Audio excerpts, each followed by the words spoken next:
Ano de 1350 a.C. Nas margens do Nilo, um velho camponês chamado Nakht observa o céu noturno com olhos que conhecem cada estrela.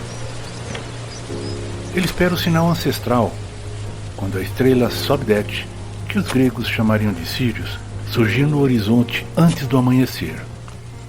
As águas negras começarão sua dança anual. Seu avô lhe ensinou que cada palma de enchente significa 30 dias de comida para sua família. Que cada dedo de silt depositado equivale a uma semana de pão quente saindo dos fornos de barro. Mas este ano algo perturba o coração de Nakht. O rio está preguiçoso. As águas demoram mais do que o habitual para atingir-se do preto fértil. O que ele não sabe é que seu destino está sendo decidido a 3.000 quilômetros dali, nas montanhas da Abissínia, onde as chuvas tardias podem condenar todo o seu vilarejo à fome. Enquanto afia sua enxada de madeira, a mesma que seu bisavô usou, Nakht representa milhões de egípcios anônimos que durante 3 milênios desafiaram o deserto com nada além de suor e sabedoria.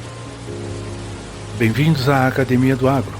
Hoje vamos nos ajoelhar na lama do Nilo, como fizeram os antigos agricultores, para revelar como um vale árido se transformou no celeiro do mundo antigo. Prepare-se para uma jornada onde cada gota de água contava, cada grão de trigo era uma moeda, e onde os verdadeiros arquitetos do Egito não foram os construtores de pirâmides, mas os desconhecidos mestres da irrigação que transformaram lama em império. O verdadeiro segredo do Egito não estava em seus tesouros de ouro, mas na cor de sua terra. Enquanto os desertos ao redor brilhavam em tons de ocre, sob o sol implacável, o Vale do Nilo era negro, um solo tão ricamente pigmentado que os próprios egípcios chamavam sua terra de Kemet, a negra. Análises modernas com espectrômetros de massa revelaram que cada inundação anual depositava aproximadamente meio milímetro deste silt abençoado, suficiente para renovar completamente o solo a cada século sem esgotá-lo. A tumba de Senedjin em Der el-Medina nos presenteou com a cena perfeita. Camponeses plantando diretamente na lama recém-recuada, sem sequer arar, usando apenas um simples bastão de madeira curvado, ao qual chamavam meret. Esta ferramenta aparentemente rudimentar era, na verdade, uma maravilha de ergonomia agrícola. Seu ângulo de 115 graus permitia fazer sulcos perfeitos de 5 centímetros de profundidade, a medida exata para as sementes de trigo farro.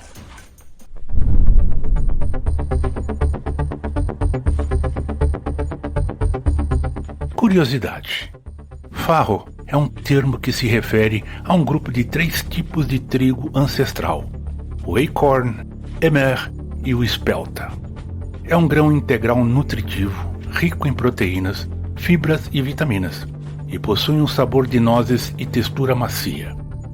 O farro é frequentemente usado em saladas, sopas, pilafs e como substituto do arroz ou macarrão em várias receitas. O que torna o farro especial? O farro é considerado um grão ancestral, o que significa que foi cultivado e consumido há milhares de anos e não sofreu grandes alterações genéticas em comparação com o trigo moderno.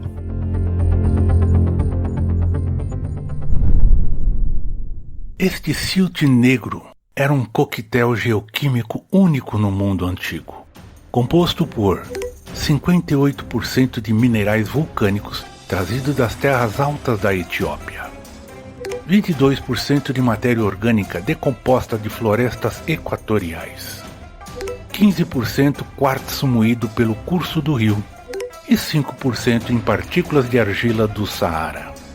Uma combinação que mantinha a estrutura granular mesmo encharcada, permitindo assim que o oxigênio chegasse às raízes.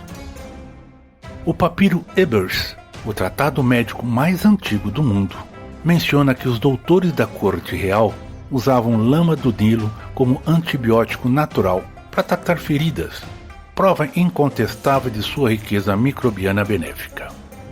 Mas o mais extraordinário? Este solo milagroso praticamente não exigia fertilização. Análise de resíduos em moinhos de 1500 anos antes de Cristo mostram teores de nitrogênio 40% maiores que nos solos mesopotâmicos da mesma época. Mas tamanha fertilidade vinha com um preço político. Inscrições em hieróglifos no templo de Kon Ombo mostram agrimensores reais usando cordas com nós precisamente espaçados, os primeiros GPS da história, para demarcar os limites dos lotes após cada inundação.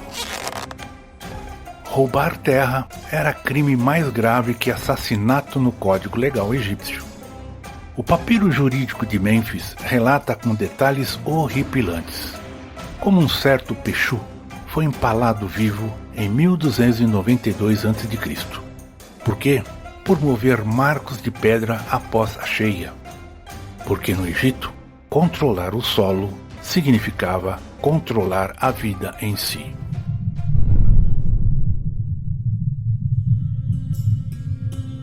O verdadeiro milagre egípcio não era a inundação em si, era a habilidade quase sobrenatural de domá-la. No Museu Egípcio do Cairo, um modelo de madeira da 11ª dinastia, encontrado na tumba de Mequetré, revela em miniatura o sofisticado sistema de base irrigation que alimentou os faraós. Grandes diques de terra compactada, reforçados com palha e cerâmica quebrada, dividiam o vale em bacias precisas. Canais secundários, revestidos de pedra calcária, distribuíam a água como veias. Comportas de madeira de acácia com mecanismos de alavanca regulavam o fluxo com precisão de dedo. Tudo calculado para que cada parcela recebesse exatos 45 dias de inundação controlada. Nem mais, nem menos. Os papiros administrativos de Lahun mostram que os escribas mantinham registros hidrológicos tão detalhados que podiam prever a produtividade de um campo com décadas de antecedência. Os shadufs, aquelas balanças gigantes com baldes de couro que vemos em tantos documentários, eram, na verdade, apenas o último recurso. O verdadeiro trabalho Hércules ocorria nos canais principais, onde equipes de 20 homens chamados de Hemet en Newt, o povo do canal, e passavam meses limpando o leito com pás de madeiras reforçada com bronze. O papiro Anastase V, uma espécie de relatório burocrático do novo império, reclama com frustração. Mandamos 200 homens para o canal de Pi-Ramsés. Só 40 vieram. Os outros fugiram para os pântanos do delta.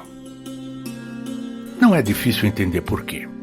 Esqueletos encontrados em escavações de Amarna mostram lesões vertebrais típicas de quem carregava cestos de 60 quilos de lama sob sol de 45 graus.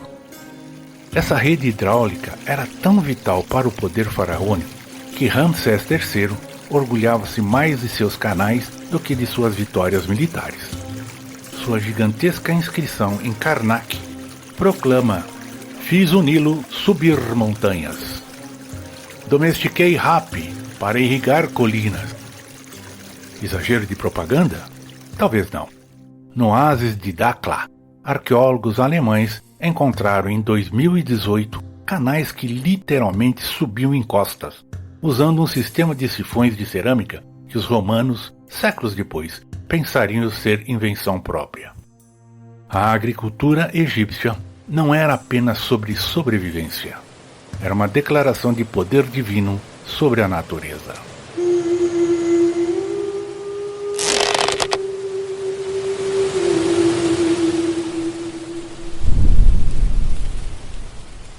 A colheita no Egito Antigo não era atividade agrícola, era operação militar. Pinturas vibrantes na tumba de Nakht, em Tebas, mostram em detalhes quase fotográficos. Ceifeiros curvados usando foices de lâminas de sílex afiadas como navalhas. Mulheres atando feixes com cordas de papiro enquanto cantam hinos a René Nuté. Crianças nuas batendo pedaços de madeira para espantar bandos de pássaros vorazes. Tudo cronometrado com precisão de relógio solar, para evitar que as espigas maduras caíssem no solo, já preparado para receber a próxima inundação. O calendário agrícola de Elefantina, esculpido em basalto, divide o ano em 3 estações precisas baseadas no Nilo.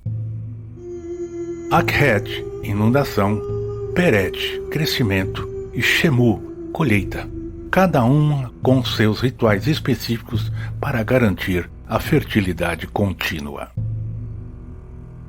A dieta que construiu as pirâmides repousava sobre 3 pilares agrícolas sagrados.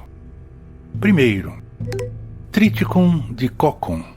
É o trigo farro, moído em farra para o pão que alimentava 70% das calorias diárias. Segundo, Ordeum vulgare. Cevada, maltada para a cerveja que até crianças bebiam como suplemento calórico. Terceiro, Lens culinares. Lentilhas, fonte proteica que evitava o kwashiorkor em trabalhadores. O papiro Aries, um dos documentos econômicos mais completos da antiguidade, detalha que um trabalhador de necrópole real recebia diariamente 10 pães, cerca de 3 quilos e 4 litros de cerveja, totalizando impressionantes 3.500 calorias. Uma dieta melhor que a da maioria dos camponeses europeus na Idade Média. Restos de fezes encontrados em Der el Medina revelam uma população incrivelmente saudável para os padrões antigos, com poucos parasitas graças à cocção sistemática dos alimentos.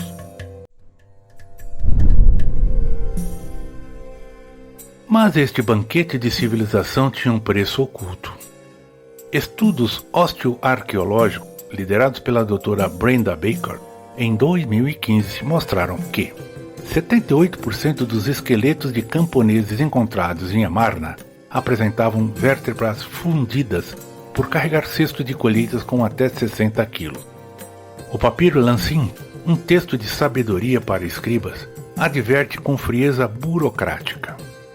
O escriba registra tua colheita, teu suor e teus ossos quebrados, e ainda assim é feliz comparado aos que trabalham nos campos. Enquanto isso, nos templos de Tebas, os sacerdotes de René Nuté, deusa das colheitas, queimavam incenso em formas de espigas, a fumaça sagrada de uma economia construída sob grãos e dor humana. O verdadeiro milagre do Egito não foi alimentar milhões, mas convencê-los de que valia a pena.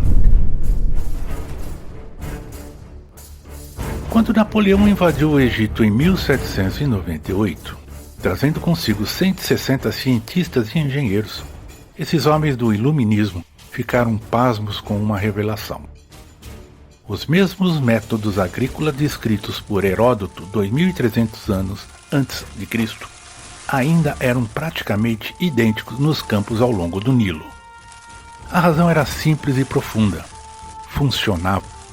Enquanto impérios ascendiam e caíam, enquanto dinastias se sucediam em ciclos de esplendor e decadência, o ritmo do Nilo persistia imutável. Seu relógio biológico marcando as estações com precisão milenar.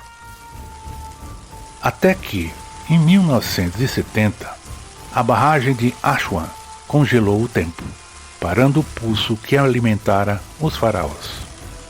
Hoje, análises por satélites mostram que o antigo Vale Fértil está perdendo 1,2% de fertilidade por ano.